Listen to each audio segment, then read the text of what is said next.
Welcome to 99 TV. నేను బ్రహ్మనాయుడు. మనం ముందు నుంచి చెప్పుకుంటున్నాం, భారతదేశంలో ఉన్న స్వేచ్ఛ ఏ దేశంలో కూడా ఉండదు. భారతదేశంలో వాక్ స్వాతంత్ర స్వేచ్ఛ ఉంది. ఎవరినైనా మాట్లాడవచ్చు, ఇష్టానుసారంగా మాట్లాడుతున్నారు ఈ మధ్యకాలంలో. అదేవిధంగా ఇతర దేశాల నుంచి మన దేశం వలస వచ్చి అక్రమంగా ఉంటున్న వారికి మన ప్రభుత్వం మరి గతంలో భారత్ పాకిస్తాన్ యొక్క యుద్ధ నేపథ్యం దృష్టిలో పెట్టుకొని పాకిస్తాన్ వాళ్ళని తిరిగి పాకిస్తాన్ వెళ్ళిపోమంది. వెళ్ళారా? చాలామంది వెళ్ళలేదు. 10% కూడా వెళ్ళలేదు. పోనీ మన పోలీసులు ఏమైనా తిట్టారా, కొట్టారా? ఏమీ లేదు. కానీ ఇక్కడ చూడండి, భారతీయ విద్యార్థిని గొంతుపై కాలేసి తొక్కుతున్నారు అమెరికా పోలీసులు. ఎంత అహంకారం అండి అమెరికా పోలీసులకి. ట్రంప్ ఇదేనా నువ్వు చేసేది? ఇదేనా మీరు చేసే పని? చంపేస్తారా మా విద్యార్థుల్ని? ఏం తప్పు చేశారని చెబుతారు? అరే, భారత్ పాకిస్తాన్ మధ్య మరి ఒక యుద్ధం వాతావరణాన్ని, కాల్పుల విరమణని ఆపేటువంటి అంత గొప్పవాడువైన నువ్వు మరి నీ దేశంలో ఇప్పటి వరకు మరి వీసా గడువు అయిపోయి కూడా ఉంటున్న వారిని మరి మీరు ఎందుకు ఐడెంటిఫై చేయలేకపోయారు? మీ దగ్గర రాజ్యం కదా, మీరు గొప్పలు కదా, టెక్నాలజీ ఉంది కదా, మీరు తోపులు కదా ప్రపంచంలో. ఎందుకు చేయలేకపోయారు? ఎవరి దాకా వస్తే వారికి తెలుస్తుంది పరిస్థితి ఏంటనేది. ప్రతి దేశంలో కూడా అక్రమంగా వలసదారులు ఉంటారు. వారి యొక్క వీసా వ్యాలిడిటీ అయిపోయిన తర్వాత కూడా ఉంటారు. ఉదాహరణకి బిజినెస్ వీసా మీద వచ్చిన వాళ్ళు ఉంటారు, ఎడ్యుకేషన్ వీసా మీద వచ్చిన వాళ్ళు ఉంటారు, హెల్త్ ఎమర్జెన్సీ వీసా మీద వచ్చిన వాళ్ళు ఉంటారు. ఆ గడువు అయిపోయినప్పుడు కూడా కొన్ని పరిస్థితుల ప్రభావం వల్ల కొంతమంది ఉంటారు. కొంతమంది వాంటెడ్గా ఉంటారు. ఉదాహరణ, మా భారతదేశంలో ఎవరైతే ఈ బంగ్లాదేశ్ నుంచి వెస్ట్ బెంగాల్ బోర్డర్ మీదకు చొరబడి మా దేశంలోకి వస్తున్నారో, ఆ పాకిస్తాన్ నుంచి ఏ విధంగా అయితే అక్రమంగా మా దేశంలో చొరబడుతున్నారో, మరి రోహింగ్యాల మాదిరిగా మారి మా దేశంలోని ప్రధాన నగరాల్లో ఉండి ఇష్టానుసారంగా ప్రవర్తిస్తూ మా మీద తిరగబడుతున్నారో, స్లీపర్ సెల్స్ రూపంలో ఉండి మరి మారణ హోమాన్ని సృష్టిస్తున్నారో, మరి అలాంటి వారిని తరిమేయాలి. అంతేగాని విద్యార్థులు ఏం చేశారండి? ఆ విద్యార్థి ఏం చేశాడండి? ఆ విద్యార్థి గొంతు మీద కాలేసి తొక్కుతున్నారు పోలీసులు.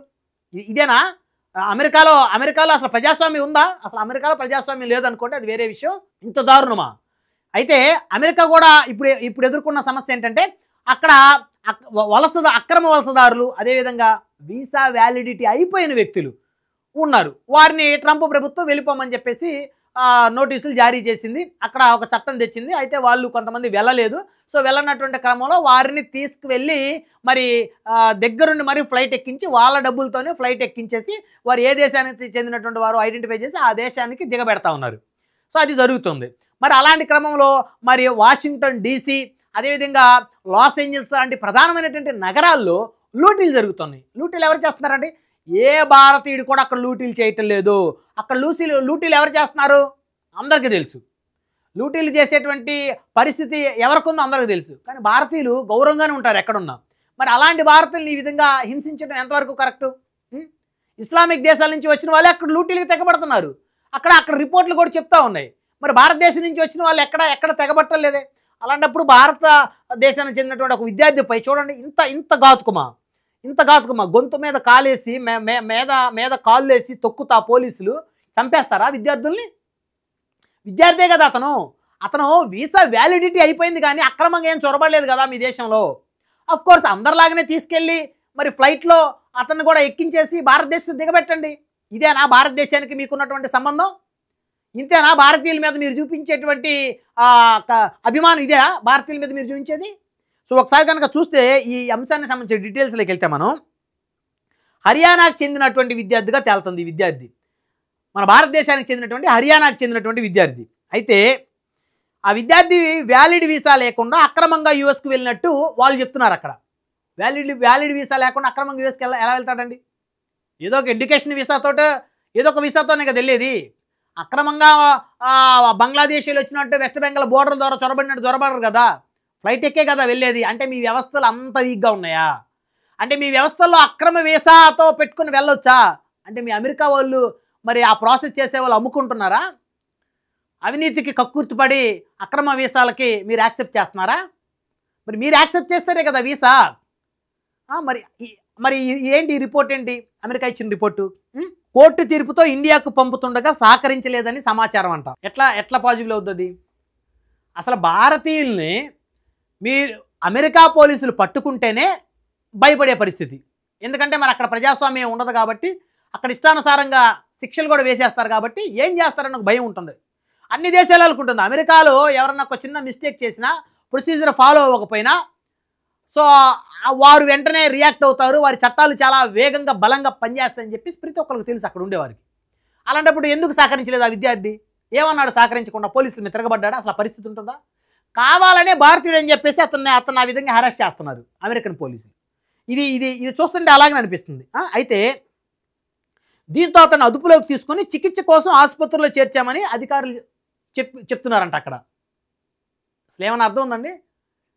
అదుపులోకి తీసుకున్నారా? అదుపులోకి తీసుకోవడం ఎలాగా? ఏమన్నా అతనేమన్నా పాకిస్తాన్ వాడిలాగా ఉగ్రవాదా? అతనేమన్నా మానవ బాంబులు పెట్టుకొని ఏమన్నా మీ మీదకి వచ్చాడా, లేకపోతే తుపాకీతో మీ పోలీసులను బెదిరించాడా? ఇదే అదుపులోకి తీసుకునే క్రమం. అదుపులోకి తీసుకుంటే ఆ మనిషి పూర్తిగా సొమ్మసిల్లిపోయి పడిపోతే అసలు ఆ మనిషి జీవంతో ఉన్నాడా నిర్జీవంగా ఉన్నాడా అని కూడా చూడకుండా ఒకరికి నలుగురు మీద బూటుకాళ్ళు వేసి మీ యొక్క బలాన్ని ఆ యువకుడి మీద ప్రదర్శించి ఆ విధంగా మీరు చేస్తూ ఉంటే మీరు ఆ కుర్రోడు వెళ్ళిపోమంటే వెళ్ళిపోలేదు అని చెప్పేసి మేము వచ్చి బలవంతంగా పట్టుకున్నాము, అదుపులోకి తీసుకొని చికిత్సకు ఆసుపత్రికి తెచ్చారా? అంటే మీరేం చేయలేదా? అతన్ని కొట్టలేదా? అతని మీద దాడి చేయలేదా? ఇది నిజంగా చాలా దుర్మార్గమైనటువంటి అంశం. ఫిట్ అవ్వగానే ఇండియాకు పంపిస్తామని చెప్పేసి అక్కడ అధికారులు చెప్తున్నారంట. ఫిట్ అవ్వగానే ఏంటంటే మీరు కొట్టిన దెబ్బలు మానిపోయిన తర్వాత, మీరు కొట్టిన దెబ్బలు మానిపోయి అతను ఏం కాకుండా దేవుడి దేవాలు బయటపడితే అప్పుడు మీరు పంపిస్తామని చెప్తున్నారు. అప్పుడు కూడా ఇదే అరెస్ట్ చేస్తారు మీరు. అమెరికాలో నిజంగా న్యాయ వ్యవస్థ లేదు, అక్కడ అసలు ప్రజాస్వామ్యం లేదు, అమెరికా ప్రజాస్వామిక దేశంగా కనబట్టలేదు.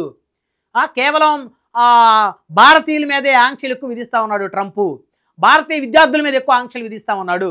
సో మరి ఎలా ఇస్తున్నారండి మీరు ఇప్పటివరకు? మరి అంటే వీసాలు ఏ విధంగా ఇస్తున్నారు? ఎడ్యుకేషన్ వీసాలు అంటే అంత వీక్గా ఎందుకుంది మీ సిస్టమ్? మీరు అమెరికా అగ్రరాజ్యం అని చెప్పుకుంటారు కదా, సో టెక్నాలజీలో ప్రపంచంలో మమ్మల్ని తలదన్నే వాళ్ళు లేరని చెప్పుకుంటారు కదా.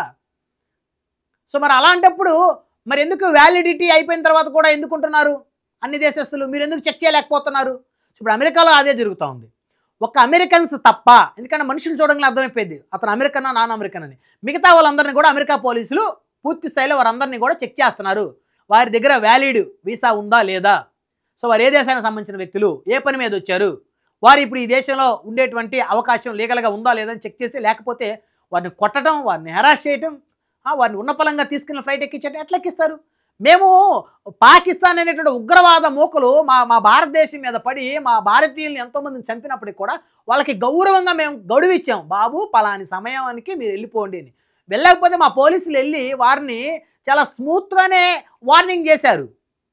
అయినప్పటికీ చాలామంది వెళ్ళలేదు. ఇటీవల కాలం మనం చెప్పుకున్నాం, పాత బస్తీలో ఒక 80 సంవత్సరాల ముసలావిడ అక్కడ మన పోలీసులు వెళ్తే, బాబు నేను వెళ్ళలేకపోతున్నాను, నాకు ఎవరూ లేరు అక్కడ, ఇంక నేను చచ్చిపోవడమే దిక్కు, నాకు ఇక్కడ చుట్టాలు ఉన్నారు, నా ఆరోగ్యం పూర్తిగా సహకరించట్లేదు అని చెప్పేసి అంటే జాలేసి మన పోలీసులు మరి ఆవిడనేమి లాగి పీకి జీవులో వేసుకొని తీసుకెళ్ళేమి బోర్డర్ల దగ్గర పడేయలేదు కదా.